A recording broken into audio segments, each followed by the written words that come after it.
This is what happens when someone does a crap job.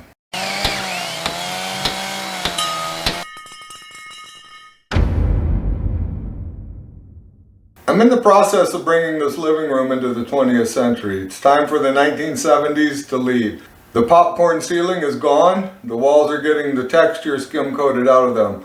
However, right here, about 4 inches out from this window, there was a huge hump in the wall. And there was no way to make that hump go away. It stuck out well over 1/2 of an inch.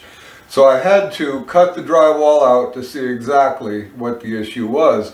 And the issue is a 2x4 that they added in the wall at some point in time when they made this window smaller that sticks out way proud of the other 2x4s. Let's take a closer look at this.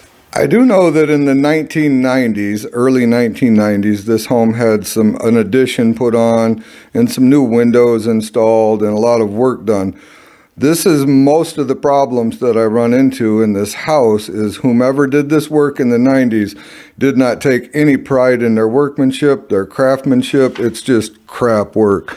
This 2x4 right here sticks out incredibly proud of the others. And if we put the trowel on here, the knife, you can see exactly how far it sticks out. Now guys, you can't blend that into the drywall. That is just crazy. Even if we go here, you just can't. And they put the seam right on this 2x4. And the reason that they did that was because it would probably break the drywall if they tried to bend it over it. And then they attempted to blend it from the top to the bottom. However, because the seam was so close to the window, there was no blending it. You couldn't go out far enough. You couldn't even go out far enough this way. It was, all they did was created a bigger hump than they started with in the first place. When they were framing this in and making this window opening smaller, and they put that 2x4 in there, and they saw that it was so warped, bowed, that it wasn't even going to work out well. Why they went ahead and hammered it in, I have no idea.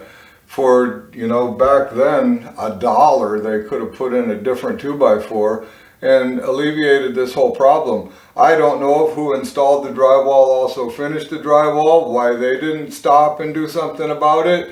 It's beyond me. And what it boils down to is just no pride in your work. And it's getting harder and harder to find a true craftsman that takes pride in their work. It's like, okay, I'm done, give me my money, and I'll see you later. You later have someone in your home doing some work that is an actual craftsman. They exist. There's a lot of people out there that the only reason they do this type of work is because they take so much pride in the finished product. That feeling of satisfaction, that pride drives them to do the best job that they can because they want to walk away and they want to be able to say, I did that. And that's what it's all about. That's what it's all about for me and a lot of the people that I know. But for some people, it's about the money. However I can get this done the fastest, I don't care if it's crap or not. I get my money in my pocket and I'm on to the next one. On top of that, they also put a 1/2-inch sheet of plywood shim in here for the window. That's not a horrible thing. I've seen it before.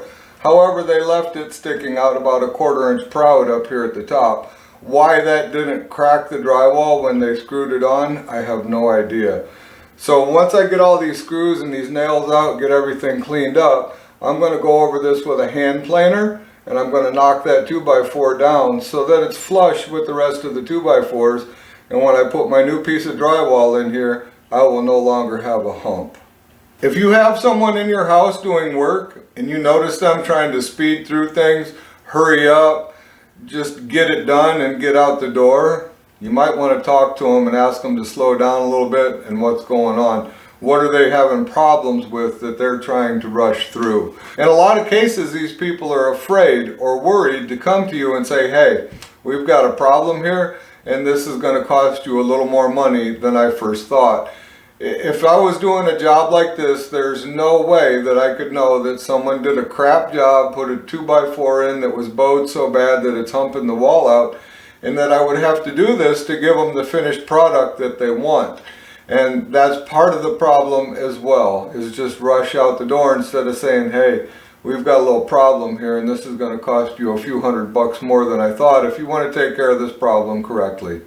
In most cases, when you approach the homeowner and you show them a problem and what it's got, they'll make a wise decision and they will want you to correct the problem because that's why you're there. They want you to fix their house. They want you to make it nice. And in my experience, these tough conversations with customers go over a whole lot smoother than most people would typically think that they do. So whether you're a contractor or you're a DIYer, pay attention to the details.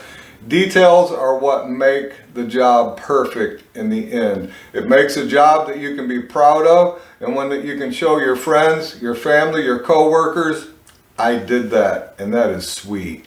Alright guys, just a little short video on crappy workmanship. If you'd like to get an amazing shirt like this, I've put a link down in the description to my store. We have sweatshirts, t-shirts, hats, coffee cups, all kinds of cool stuff. And we've also introduced a new design. It's pretty cool looking. Go check it out. If you haven't subscribed yet, I would greatly appreciate it if you would do so.